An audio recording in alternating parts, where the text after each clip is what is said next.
Skeletons started tumbling out of this man's closet once he was nominated for the Secretary of Defense or something like that. So he seems to be a lot like Trump in that he has allegations of SA. Turns out he's a cheater. He has three marriages under his belt. He fits in, and it also seems like he's one of those TheoBros pushing his Christian nationalism. That this seems to be who this man is. Pete Hegseth, Trump's pick for Secretary of Defense, was investigated for an alleged SA in 2017 by police in Monterey, California. The city said in a statement, which was first reported by Vanity Fair. The city statement did not say what happened to the case or provide any indications that charges were considered against Mr. Hegseth. But the revelation that the complaint was brought against him and investigated by the police has roiled the Trump transition team and raised new questions about the viability of Mr. Hegseth's nomination to lead the nation's military. This part right here is wild. The president-elect was not told about the extent of the actual misconduct allegation before he chose him as the Pentagon nominee because no private firm vetted him. These people are acting like amateurs where it comes to these nominations. All right, it says no private firm vetted him, according to a person familiar with the matter who spoke on the condition of anonymity out of fear of retaliation.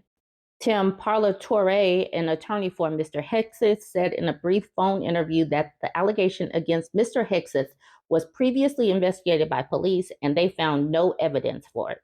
Also Friday, Mr. Hegseth was flagged as a possible insider threat by a fellow service member due to a tattoo that's associated with white supremacist groups. This is going to be interesting. And you would think that someone like this would know that their life is about to get combed through. So it's going to get interesting what starts to come out about these nominees. Okay, so Hegseth, like I said, has been married 3 times. His first wife, Meredith, they divorced in 2009. He married his second wife, Samantha Deering, in 2010. They have 3 children. In August 2017, while still married to Deering, Hegseth had a daughter with a Fox executive. Now, this seems to happen with these TheoBros because Jesse Waters, another Fox News host, had a wife and then cheated on her and then married the woman, and she was a Fox producer, married her and divorced his first wife. So these Christian TheoBros seem to be very loose where it comes to their traditional values. Here's an article where we get some quick facts about this man, Pete. His personal life has drawn considerable media attention. His first marriage to Meredith Schwartz ended in 2009. He married his second wife, Samantha, in 2010. During his marriage to Deering, he began an affair with Fox News producer Jennifer Rochette. This affair led to the birth of their daughter in 2017, prompting his divorce from Deering the same month. And then he married Rochette later in 2019. It's estimated that he's worth about $6 million. During his tenure at Fox News, he's earned an annual salary of $5 million. Jesus. Now, as Secretary of Defense, his salary will adjust to the federal standard of $246,400 per year. Now let's get into his war on woke and why I'm calling him a TheoBro. The war on woke. Hegseth and other conservatives have long complained the military cares more about diversity and equity than meritocracy and preparing for war, though there is scant evidence to back up those claims. The dumbest phrase on planet Earth in the military is, "Our diversity is our strength," Hegseth said in a recent appearance on the Sean Ryan Show podcast. Now, someone told me that when they say the diversity is our strength, they mean the diversity in our military. Like we got sailors, we got people coming from the planes, we got ground game. And that's the diversity that they're talking about, not necessarily diversity in race or gender or all of that. Seems like he might also be racist. It says he went on to laud the integration of the military in 1948, saying it allowed Blacks and Hispanics to serve alongside white guys, echoing a familiar theme in right-wing circles. He said an obsession with diversity, equity, and inclusion, including transgender rights, has eroded military values. He also decried the role of women in combat. I'm straight up just saying we should not have women in combat roles. Hegseth said on that same podcast, it hasn't made us more effective, hasn't made us more lethal, has made fighting more complicated. Claims that the military is succumbing to pressure from social justice activists has long been a mantra on the right and within the military itself. Many in the Marine Corps were long against gays and lesbians serving openly and also opposed women serving in combat. There is scant indication that any changes in the ranks have fundamentally disrupted the military, but there are always complaints, particularly amongst the military's old guard. Hegseth has also spoken forcefully against the military's efforts to address domestic extremism, which he labeled a purge. In the podcast interview, he said he had been removed from the National Guard duty at President Joe Biden's inauguration because he had been deemed an extremist by his leadership due to a tattoo on his chest. All right, let's get into his TheoBro Christian nationalist situation. Hegseth often highlights his faith as the first concern in his life. On an episode of Reformation Red Pill, he said he moved his family to Tennessee in 2022 to be close to a Christian private school for his children, despite the fact that Hegseth is required to be in New York City weekly to host his Fox show. He seems to have gravitated fairly recently into a circle of pretty extreme Christian theology. Taylor said, this is a very militant end of the Christian nationalist spectrum, and it is one of the very active forces theologically in bolstering and endorsing this sort of MAGA Christianity. A day after Hegseth was announced for the cabinet position, Brooks Pottinger, a pastor within the Communion of Reformed Evangelical Churches, posted on X that Hegseth is a member of the church in good standing. The CREC, a denomination of Christian Reconstructionism, is considered by some academics to be an extremist Christian supremacist movement. Their goal is to reestablish biblical law as the standard for society. So when they say they believe that America should be a Christian nation, they actually believe that all nations should be Christian, said Julie Ingersoll, professor of religious studies at the University of North Florida. Ingersoll said that others within this movement, such as author Stephen Wolfe, speak openly of repealing the 19th Amendment, which gave women the right to vote. This tradition is deeply patriarchal. Men are in charge and women exist for the purpose of assisting their men in their exercise of dominion. Women exist for the purpose of assisting their men. Their roles are very limited to home and family. The goal is to have as many children as possible, so the women are also otherwise occupied, but they don't believe that women can or should really even work outside the home. Taylor said that recently this form of Christianity has held particular appeal among some young men, the TheoBros, with the movement's endorsement of heterosexual male dominance. Also comes a package of hostilities toward the LGBTQ identities, feminism, and liberal democracy. Please know and understand why I absolutely am repulsed by these people.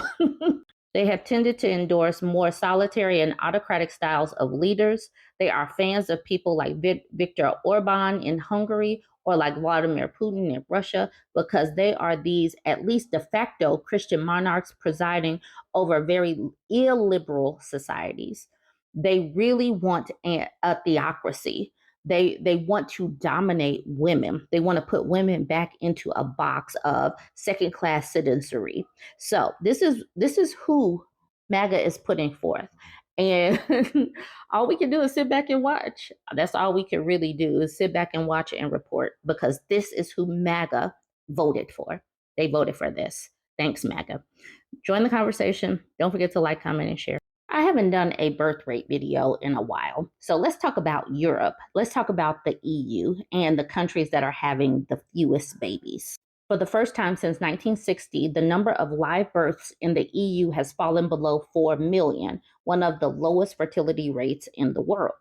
In 2022, the number of live births in the EU reached its lowest level in 1960, according to the latest available data. That year, only 3.88 million babies were born in the EU, marking the first time the figure fell below 4 million. The fertility rate also declined, nearing levels last seen 2 decades ago.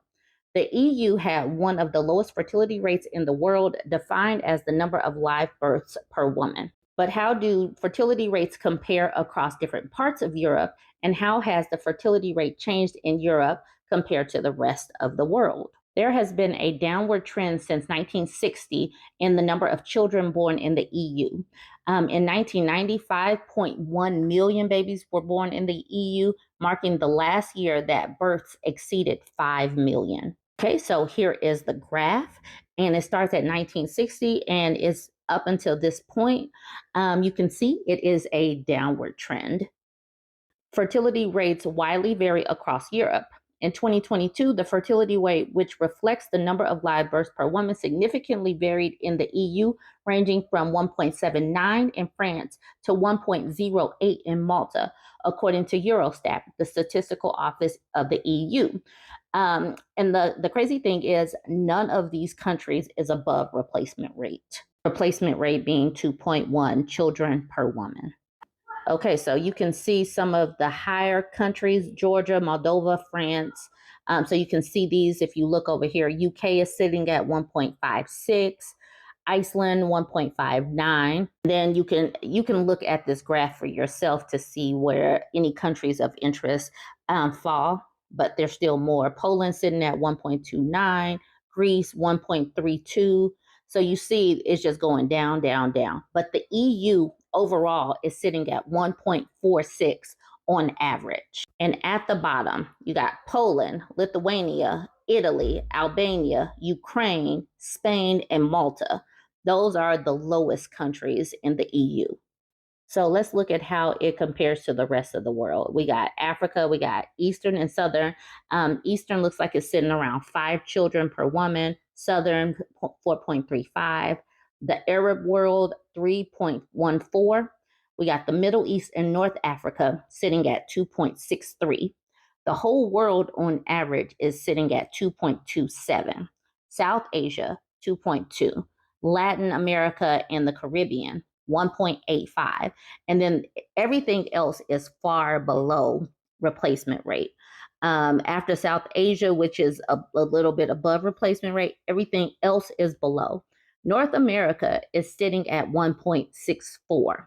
I do believe that we can get that lower, ladies. Let's get that into Satan's pantry. Let's let the birth rate here in America tumble to hell. We can do it, y'all.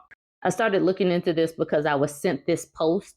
Spain's birth rate declines. Spaniards seem to be on a path to voluntary extinction. So this is specifically about Spain. Obviously, it says Spain demographic crisis can't be solved by economic benefits. But I do believe that that is true for most of these countries. Cultural change hints at the answer. The problem of Spain's population cliff is once again becoming more serious. It sheds light on an unprecedented phenomenon in Spanish history. Ironically, despite Spain enjoying its most prosperous and secure era, the Spanish people seem to be on a path to voluntary extinction. According to reports, this raises fundamental questions about the sustainability of Spanish culture beyond population decline. Since the 2000s, Spain's declining birth rate has reached a point where it is now threatening the very existence of Spanish culture. If this trend continues, Spain may soon witness a society without children. This phenomenon has been described as poverty in the midst of plenty. Although economically richer than ever, Spain is losing its most important asset, the future generation. This is more than just statistics.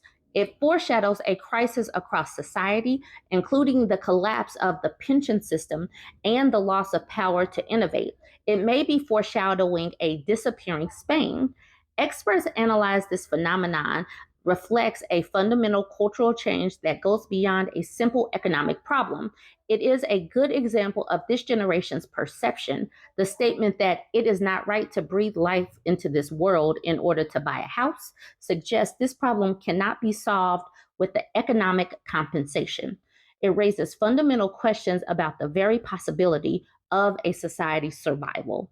In conclusion, it clearly shows that the problem of low birth rates is beyond the level that can be solved through simple economic benefits.